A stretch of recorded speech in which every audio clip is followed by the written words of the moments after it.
Welcome back, everyone. Thank you for hanging in with us through our first two sessions, and now we're at our third session and our final session. I know some people are just joining us for the membership session.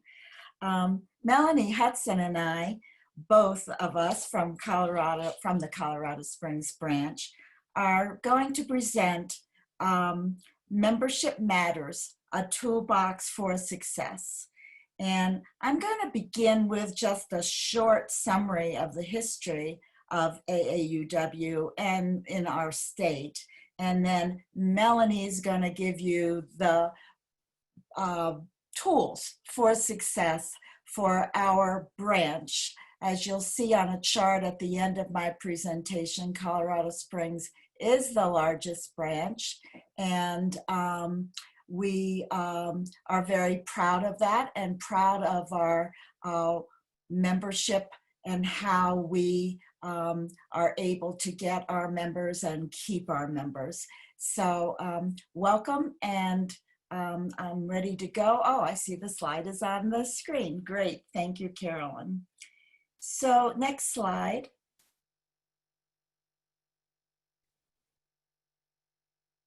Next slide. So we all know our mission statement, and it has changed a little bit in the time that even I've been a member. But the mission statement is kind of the heart of our organization. And I really believe that you need to support and believe in the mission statement. And next slide. So really the basis of membership in our organization is that belief in and support of the mission of the organization. Currently, AAUW nationally has a network of 170,000 members and supporters, 1,000 local branches, and I know this has grown a little bit, but then has subtracted a little bit, and then over 800 college and university partners. And I think we know that there are, in the state of Colorado, we have partners also. So in the national history, we all know the date of 1881. A small group of female graduates banded together in Boston, and most of them had PhDs. They were the higher level educated people. But the names associated with the founding are Marion Talbot and Ellen Swallow Richards. And they wanted to open the doors more for women for career advancement, because back then it was just a handful of people who either got their degree or even got a higher degree, let's say in medicine or in becoming a lawyer or a PhD. So their purpose was really to encourage more women to pursue that higher education.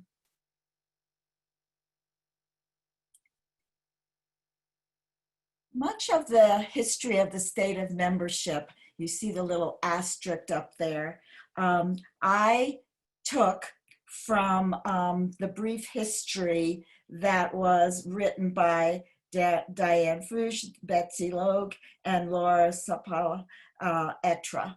And I've used some of their timeline to share some of this history. So in 1927, there was the first convened annual division, which they called it, a state convention held on September 24th at the Denver's YMCA. Obviously, there were branches throughout the state before that, and I looked up and found out that Colorado Springs branch started in 1915. So that was, 12 years before this actual state convention. And I'm sure the history of your branches show some of that happening. And then I just thought that this was an interesting fact that kind of a disturbing fact as an educator, that Colorado ranked 46th out of 48 states in educational funding in 1940. So, there was a lot of work to be done in bringing Colorado up to the standards of the other states. And also interesting that in 1943 and 45, the national conventions were canceled due to World War II. So those conventions were convened in Washington, D.C., and that those were canceled. Next slide. In 1949, AAUW accepted women graduates from any eligible college. Prior to this, the membership was composed almost entirely of women with advanced degrees. So just as I was saying at the beginning, part of that creation of AAUW nationally was with the women with advanced degrees. And I'd like you to keep note of this progress because I find this very interesting. 1951, after the 23 years, Colorado had 24 branches and 2,291 members. In 1964, the first legislative workshop was held, which would later be named Public Policy Day, which, as we all know, is one of our most popular events in the state of Colorado, where we all gather together to really be involved in Public Policy Day. So now in 1967, we have 2,700 members. 1979, Colorado has 30 branches and 3,065 members. And I was told by someone that they really thought that this was our highest number of branches and also of members. Then 1980s hit. And the 1980s was a decade of job growth. It grew by 19 million jobs, and many women then saw the opportunity to go back in the job market. And it seems as if there wasn't as much time to be able to work and to be with their family, to be active members in AAUW. We have a big gap in our history as to where those numbers are. But I wanted to take you to where we are, where we were as of June 7th, 2020. You can see that if we really looked at our totals, we're looking at about 1,000 membership. We don't know exactly where it is right now. We have lost people, of course, because of COVID and just the times of using Zoom meetings. But Jill tells me that we should know these numbers probably after October or November. You all know your own numbers and know whether they're growing or losing membership. So as you can see, Colorado Springs, as of this time, had 252 members. And this is the main reason I wanted to be able to share with the members of our state Oh, by the way, I didn't say that we have 12 branches. So you can see where we've come down in numbers and in the number of branches. But the toolbox of success will be very important for you to hear. And then please ask any questions of Melanie as our Colorado Springs branch membership vice president. So I'm going to turn it over now to Melanie Hudson to continue with the tools of success.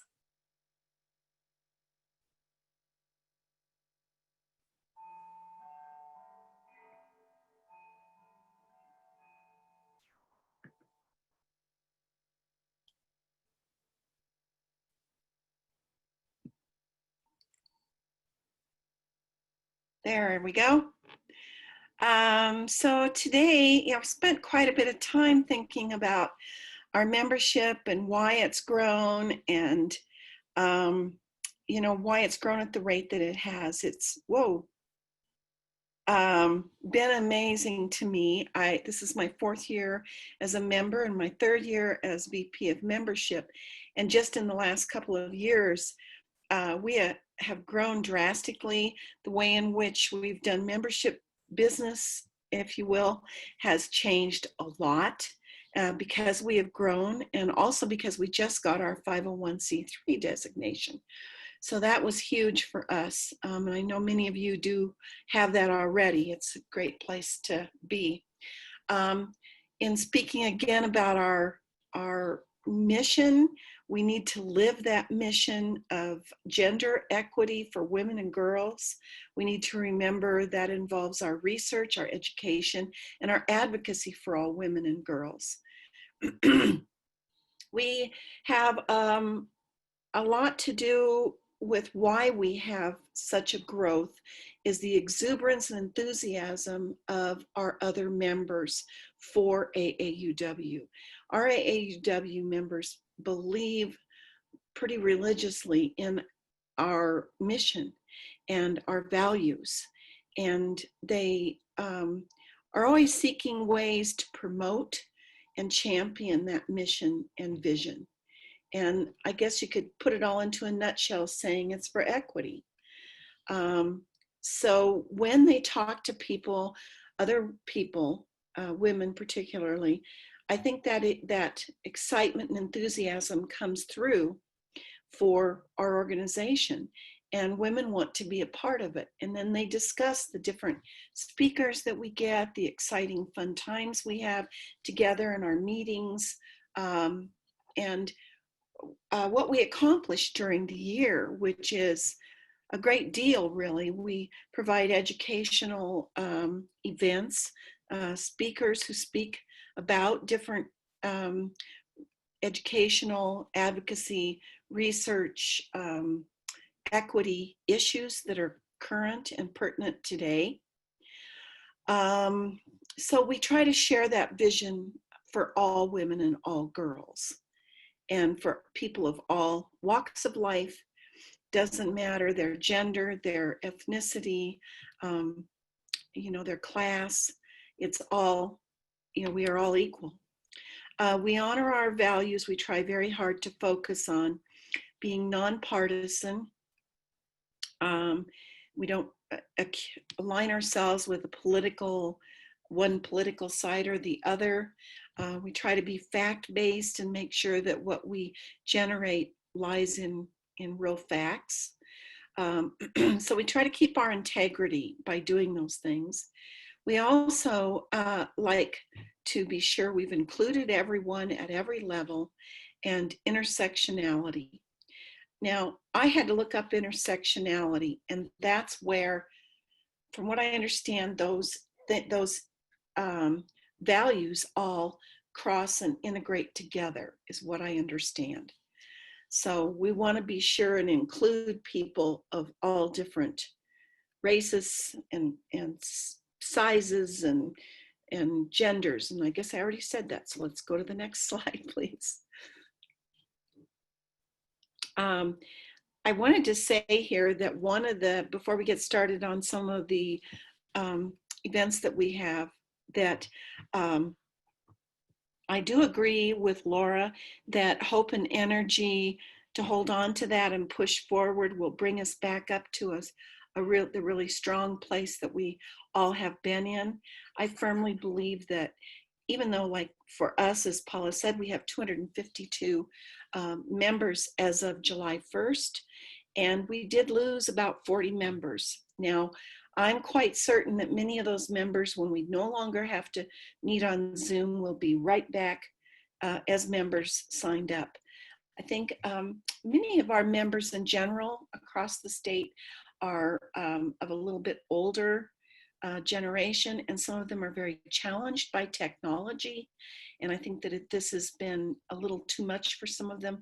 They're not comfortable getting on Zoom. They can barely want to do their email system. So I think we have to be patient with that. I think these people are going to come back when we can be more live. And I know everybody has tried to reach out with their Zoom, and they've tried to do different things with the meetings and be more resourceful and flexible about how we do things. We've grown on Zoom quite a bit. All of our, I won't say all of our interest groups, but the majority of our interest groups have provided some form of getting together on Zoom. And I'm going to talk about that a little bit more down the road. So if you go to the next screen. I know that most people have some kind of a fall or spring welcoming activity. Ours is our fall membership coffee, which you are at right now. Normally it takes place in a larger building, like a church basement. And it's the most popular large event locally for our group. We celebrate all of our active members as well as acknowledging our new members that have come in that current year. Members are encouraged to bring new members.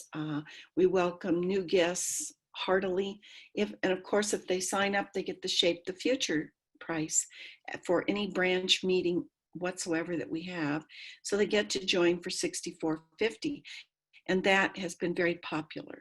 Our interest groups tables are set up so that members can check those to see what things they might want to sign up for. And that's for all members if they want to start a new year with new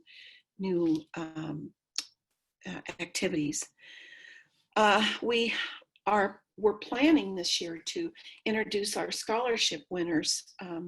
I thought at our fall membership. Normally we do that in the spring, but there had been some talk about doing it in the fall. Not sure where that'll stand for next year, but it's a very fun and interesting time. And we normally get most of our new members then. And they all pretty much come as guests of other standing members. So I think that that's a big clue that our members get other members. They believe in what we do. Next slide, please. Okay, this is a picture from last year of our Authors Day, which has been traditionally held in October. It's also a very popular place to be in the fall for our members.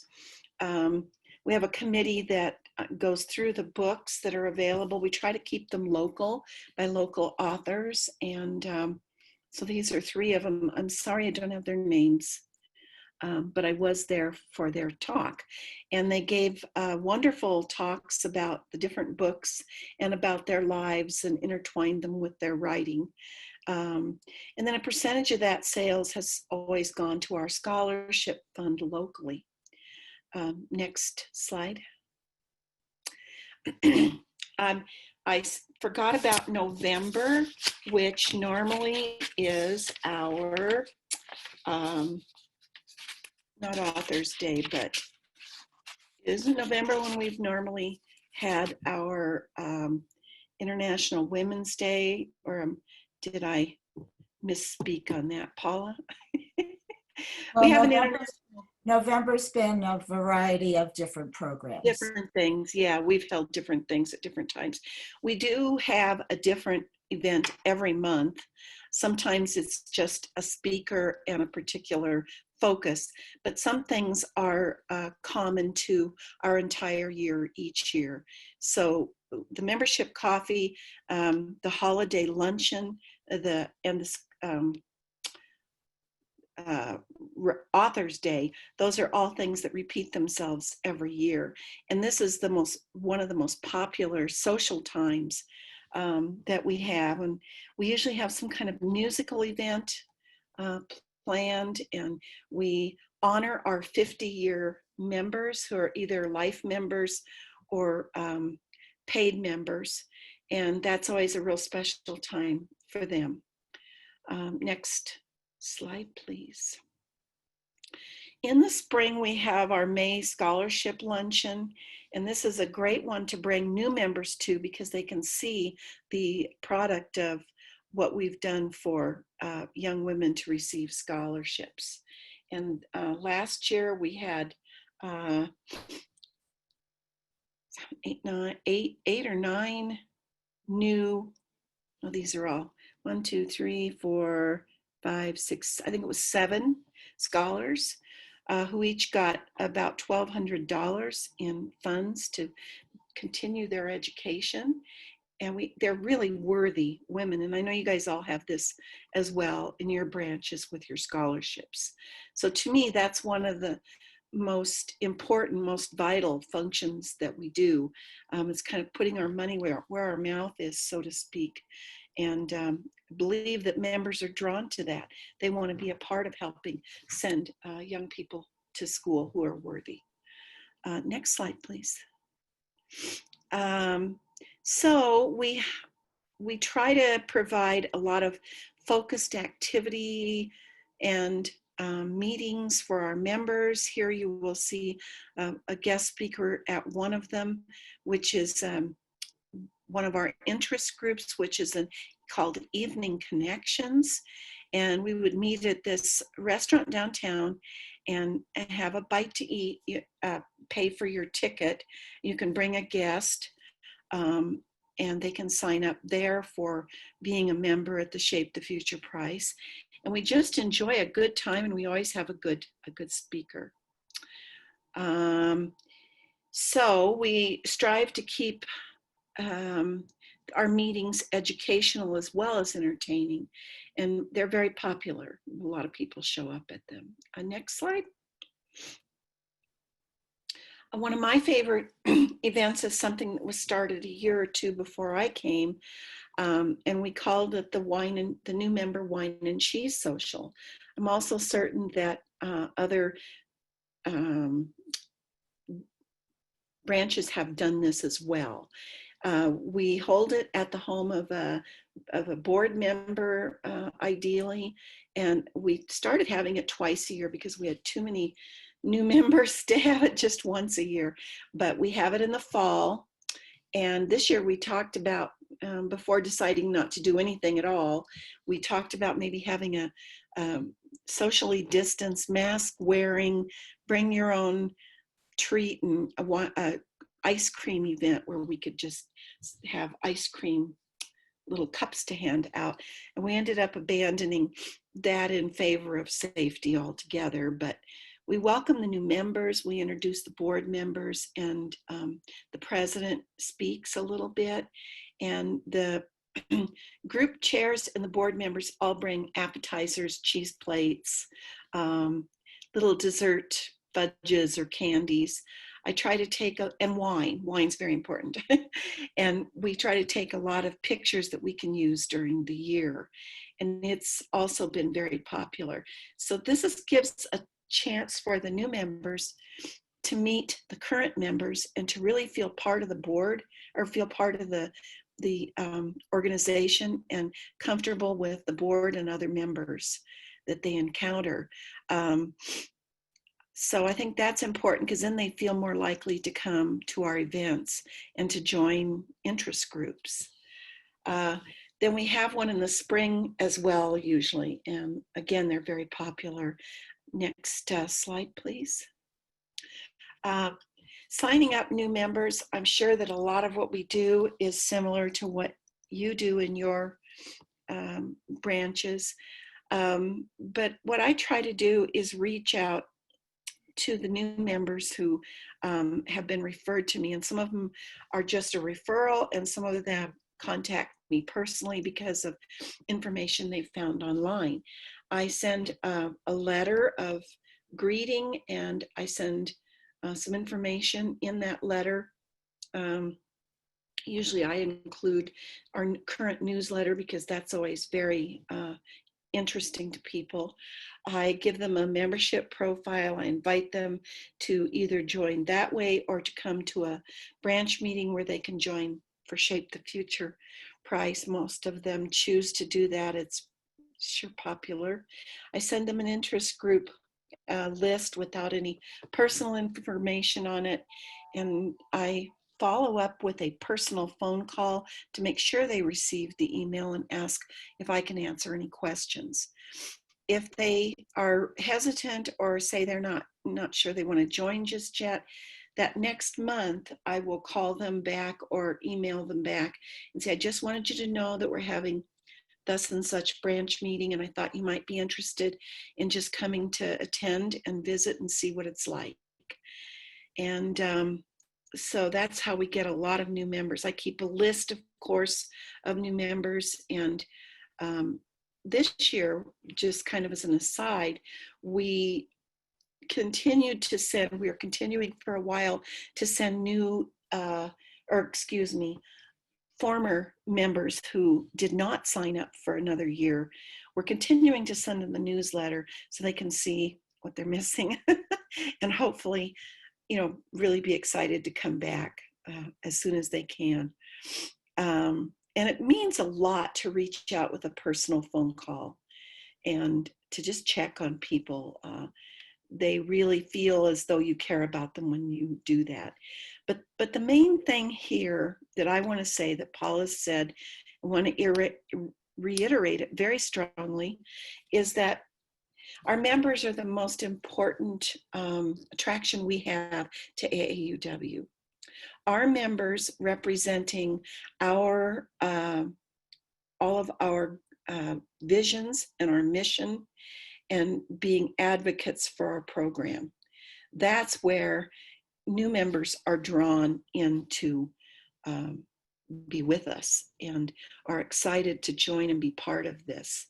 It's very critical that we share that enthusiasm. And it's not just about, I would prefer people didn't just join to be in the interest group. I know those are fun and they're part of giving us something to do and building camaraderie and partnership with one another.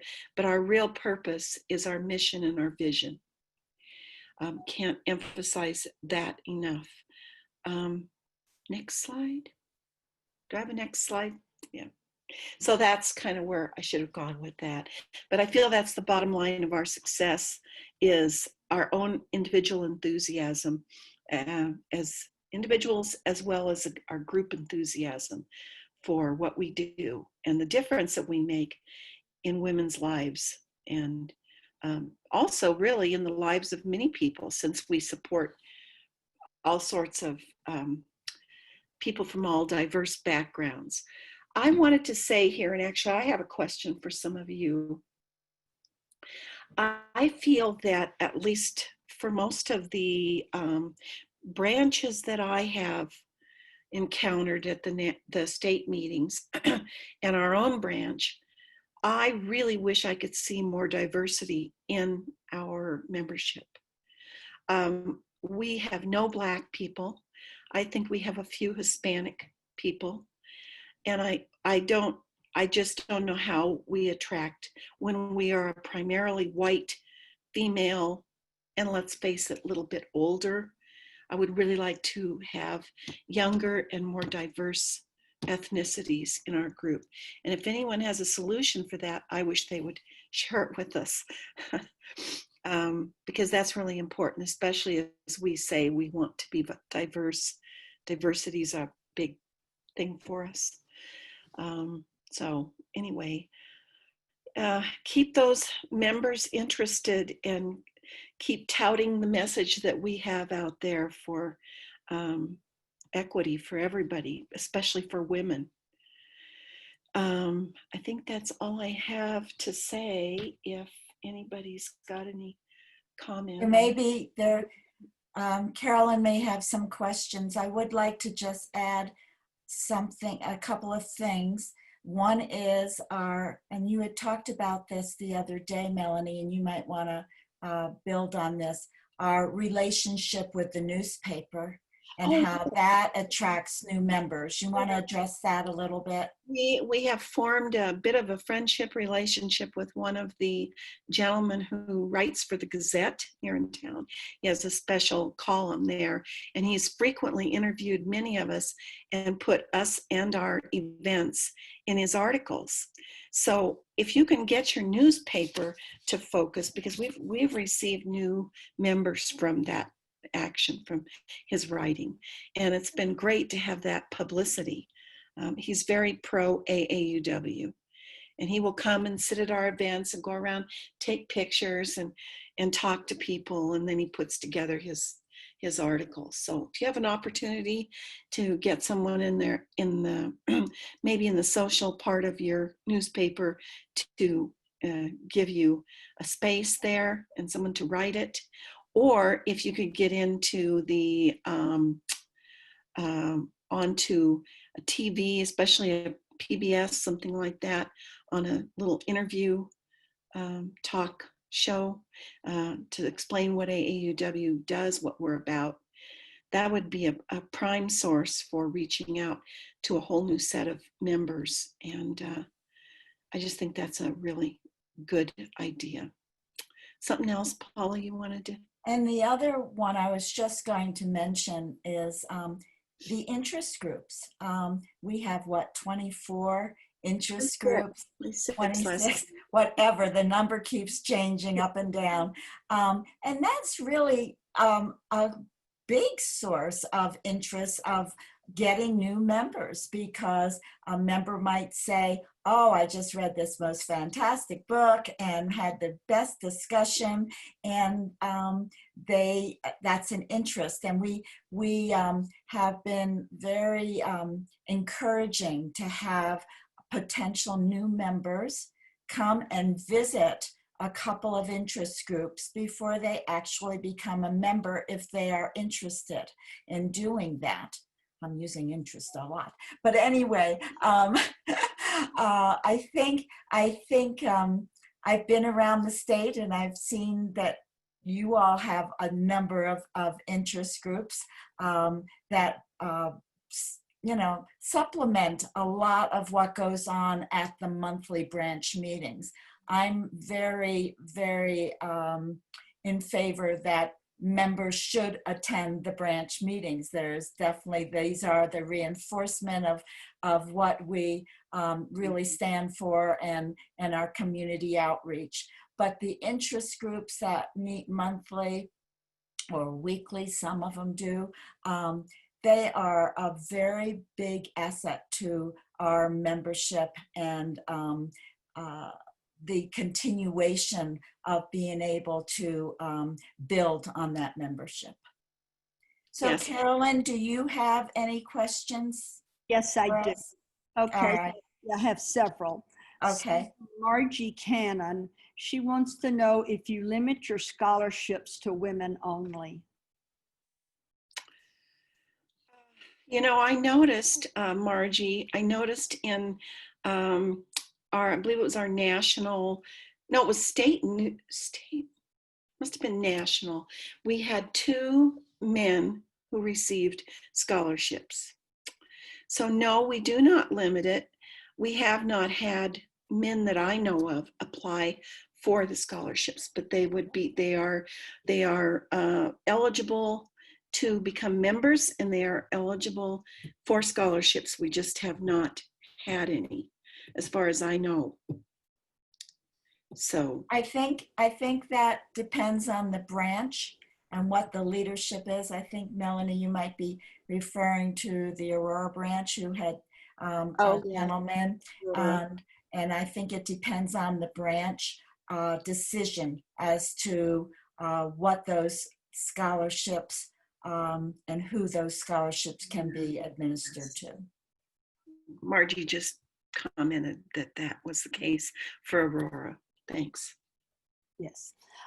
So now Marcy Young had several questions, some of which you touched on, but let me read everything that she asked.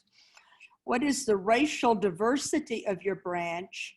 How do you actively recruit women of color?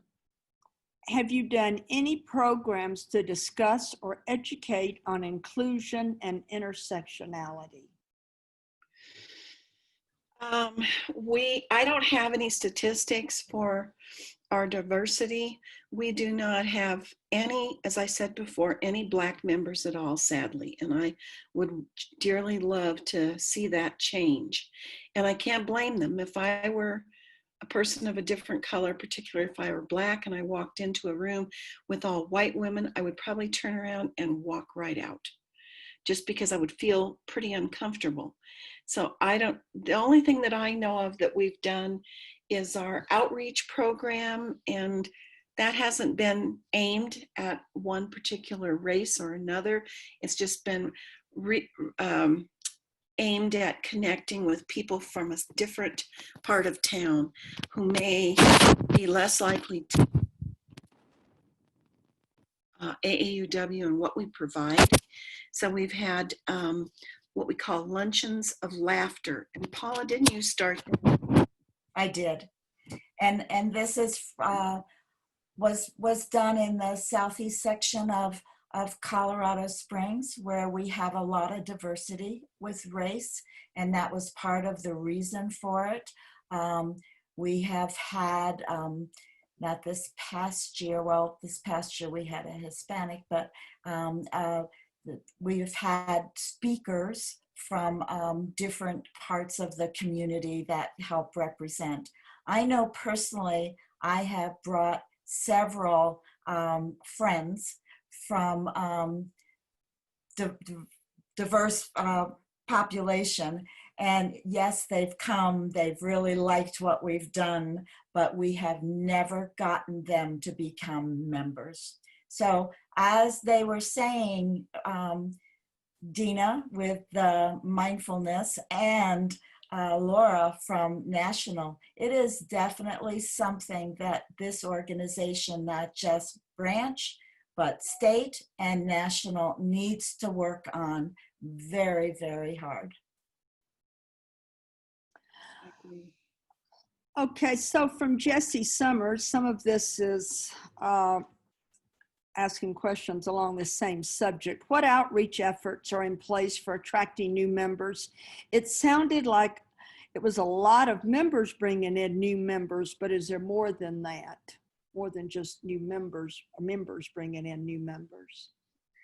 I think that our approach of inviting people from all walks of life to, whomever, to come to our branch meetings and our where they can hear speakers and learn what we're all about is a big attraction. I still think it remains a lot who you know and who asks you to come. It's been helpful, as I said, to have our information in the Gazette newspaper here, and people have reached out from that. We don't, most of our items, I don't think we publish them in the newspaper, and maybe that's something we could do more of. So yeah, I that's about all I know. Okay, and then a next question from Brenda Wolf. How has the location of the branch meetings increased our visibility in the community, like the public library? We've used the library a lot until COVID hit us, because it does open up the accessibility greatly. There are a couple of churches that we have used where they have good access with elevators. There's the hospice. We have a hospice, wonderful hospice organization that has welcomed us there. We haven't had big meetings there. We don't have a big space there, but it is accessible. Trying to think of other. Oh, we have used this past year. We used Colorado Tech University, which is all handicap accessible. And it is important because we do have some members that really need some additional space, provided that is accommodating for them. She also mentioned here too the lunches of laughter in Southeast Colorado Springs that you talked about. Yeah, That's correct.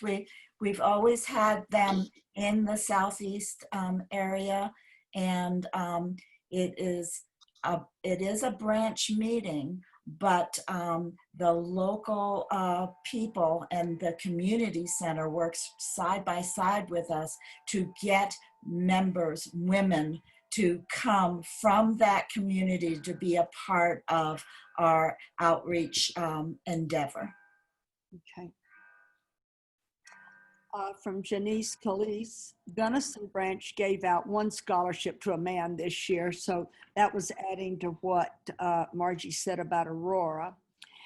And then Janet Knox, have any branches done joint events with other groups that include diverse members?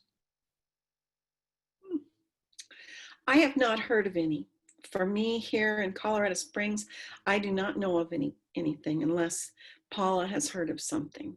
I do know that our members participate in various other groups that are local, and there has been an attempt to bring AAUW information to those groups, but I'm not sure it's a directed plan.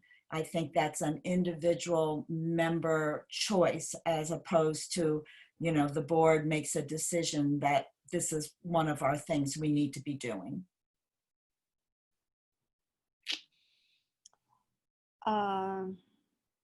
And then here's a comment from Janet Knox. The Colorado Springs branch does use Eventbrite for event registration, which triggers inclusion in community calendars. So that's one way of getting information out to community calendars. Thank you, Janet. Yeah, thanks, Janet. That's absolutely correct. She's our communication person. And then Denise Steffenhagen, would using Facebook or Nextdoor in announcing meetings be okay? We use Facebook. We have a Facebook account for AAUW Colorado Springs. Have not used Nextdoor. We could look at doing so. I wonder if anyone else in the state is using Nextdoor for AAUW branch meetings. And we have a very active website that we try to direct people to, because it not only connects with the state and national website, but has lots of local news and information on it. And it's kept very current. And we find that very important for communicating not only to our members, but a great reference place for potential members. Okay, from Susan Brody, she wants to, this thing's moving around. She says, does having the public invited to events result in new members such as in Durango? Yes, I think it does. We were a little nervous. One of our speakers that spoke last year, we had a discussion on, I don't remember the title, but it was had to do with gun safety. And it was touchy as a sort of as a political thing. And we were a little concerned how many people we would have show up and if there would be any kind of, issues. Everything went fine and we did not have any issues.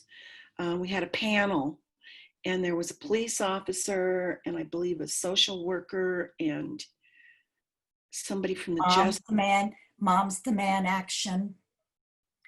So what if with that panel, we made sure that all sides were heard. And the respect of the panelists was phenomenal. That was at our welcome coffee. And so we had a huge group of people there.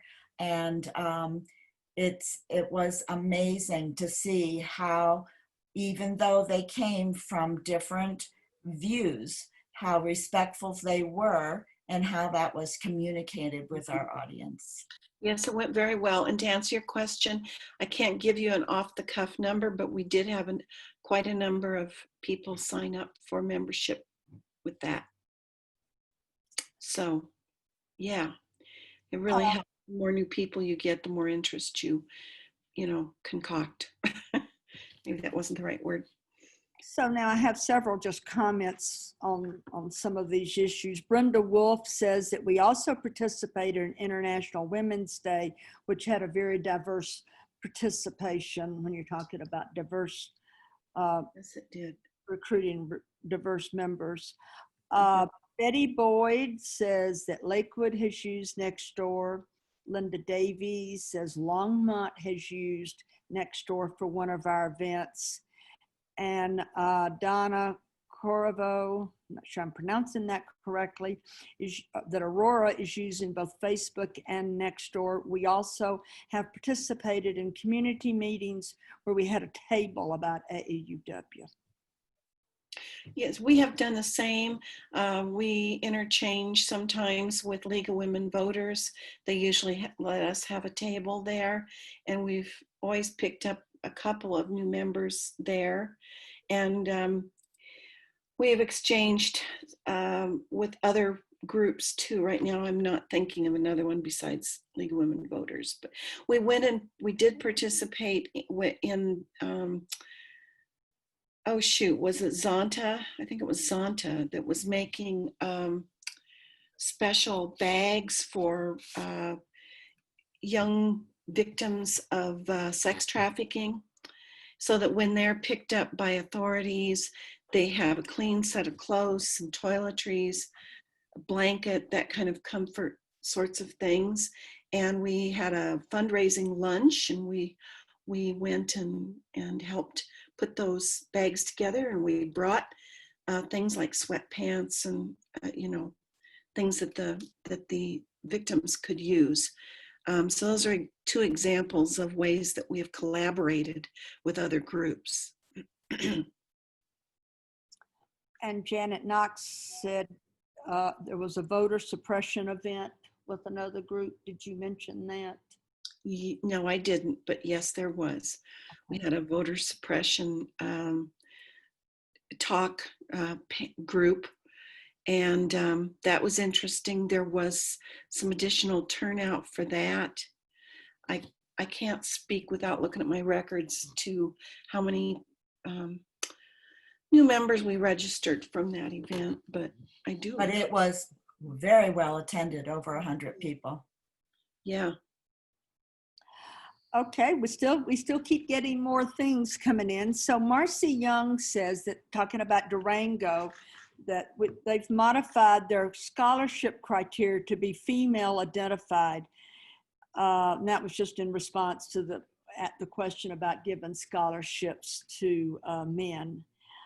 And Janet Knox, I'm not sure I understand this. Backpack were with Women's Club of Women's Club. Thank you for that correction.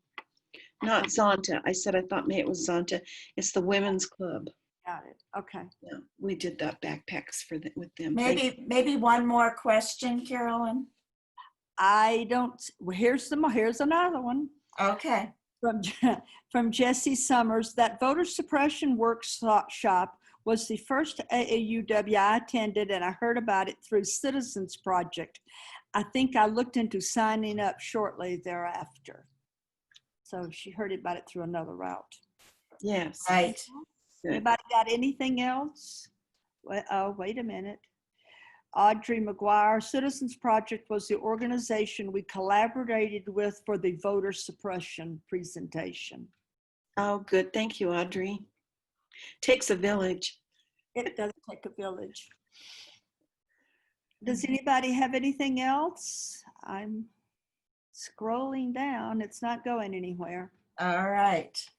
I just want to thank everybody for coming, and thank you for this chance to share what it is we do here, and we wish you the best. And if you have any questions, you may email me. Some of our brochure things that we use are going out. If you haven't already received them, if you look in your email, several of our documents that we use for new members, you can compare those to what you guys use in your, like here's our brochure and other things.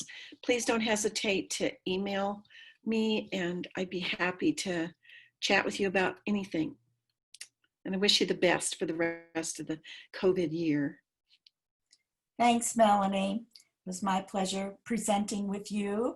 And I want to thank all our other presenters for wonderful morning for Fall Leadership Conference. It's definitely different, but I hope was successful. And I can't go any further without putting a big, huge thank you out to Carolyn Cooley and Susan Brody for facilitating all of this for us. It just works so well, and thank you, thank you, thank you for your help with all of this. We do want some feedback from you. What worked with our Zoom meeting? What could have been improved? And Zoom will be sending you a questionnaire in a couple of days. Please complete it so we can better meet your needs when we do our next one, which will be Public Policy Day. I believe it's February 6th. That's the first Saturday in February 2021. And if you have any direct comments to me or questions, please send them directly to my email, which is pjdmunger@aol.com. And if there is nothing else, I just wish you luck in enjoying this beautiful weekend that we have going, and stay safe and healthy. Goodbye.